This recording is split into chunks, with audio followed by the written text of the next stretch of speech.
Hey up switchheads, Kanan here, hope you're all well and welcome to my review of ReactorX. And straight away let's find out whether this puzzle arcade game can reach the Wall of Fame or maybe the Wall of Shame, or perhaps somewhere in the middle. And as usual, you're more than welcome to click that link below to join us in our community Discord. Come for the chat, stay for the streaming, and as usual, if you like any of my content, you know what to do. Gameplay. And with that, as you've seen, after you've been blasted out of space by a kind of dodgy looking meteorite, it's now down to you to, well, rebuild your ship and get it out of Dodge. Or at least the planet that you're on. And so essentially what the game comes down to is you've got to charge a load of power reactor type things. And to do this you slide the same coloured blocks or squares onto the actual bits that are shaped in that colour.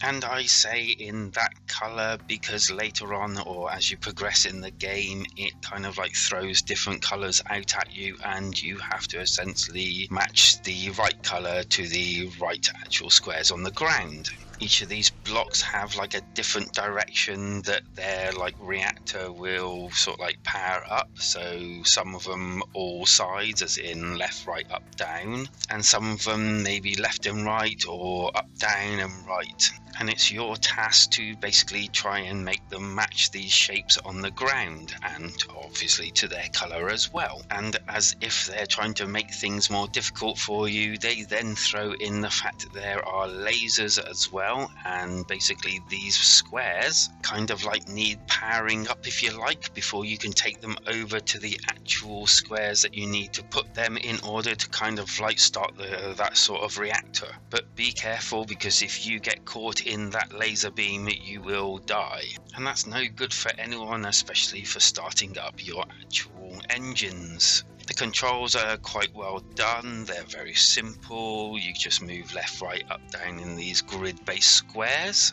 You can use the thumbstick or the directional buttons, and I prefer the directional buttons, they just felt a bit more better. As well as that, you can also grab items by pressing Y to, drag them around instead of pushing them. Particularly useful if you've shoved something close to a wall, trust me.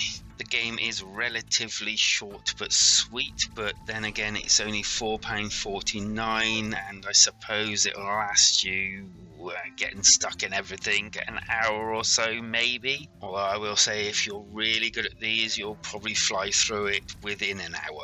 Graphically, it kind of gives me a Metrovania type feel to it, as if one of those platformers. I don't know why, I think it's just the low-key look about it all and the way your character looks. There are kind of like little cutscenes to gear up the actual story and, progress it slightly, and these are okay. Although if you're coming here for a spectacular showcase of what the actual Switch can do, this is probably not going to be the game that will show you all of that. As for the sound, well, again, it's very minimalistic. The actual music, and it's kind of calming, it takes you away with it.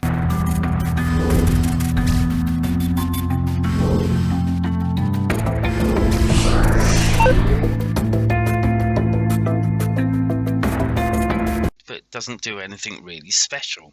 There's no speech to anything here as well, and yeah, I think again it kind of like serves its purpose and does what it kind of needs, and that's about it. The good. It is quite a neat little puzzler, and it does actually do something a little bit different to most of the puzzlers I've tried recently. It's only $4.99, which is good. A lot of people have at least some of that in their store credits, as in the gold coin thingies. The bad, it doesn't really do anything really spectacular. It is very short as well. The score.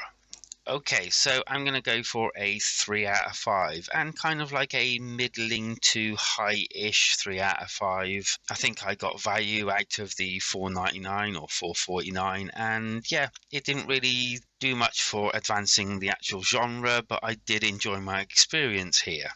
As for my alternative though, I'm going to be mentioning Gravifier because it's kind of the same type of dragging things around type mechanics, but different, obviously. And I also had fun with that game, and yeah, it brought a few neat little ideas to the actual genre as well. And I don't think that you'll be disappointed after you finish ReactorX if you went and bought this game straight after. And so, what are your comments? Leave them down below. Let me know what you think about either game, but especially ReactorX. Are you going to be picking up, for instance? Or are you just going to let it float in space? Although it did crash, so it probably just marooned on a planet. Hit that link down below. Come and join us. Take up the chat in our community Discord. We're all friendly, and if you like, come and do a few streams as well.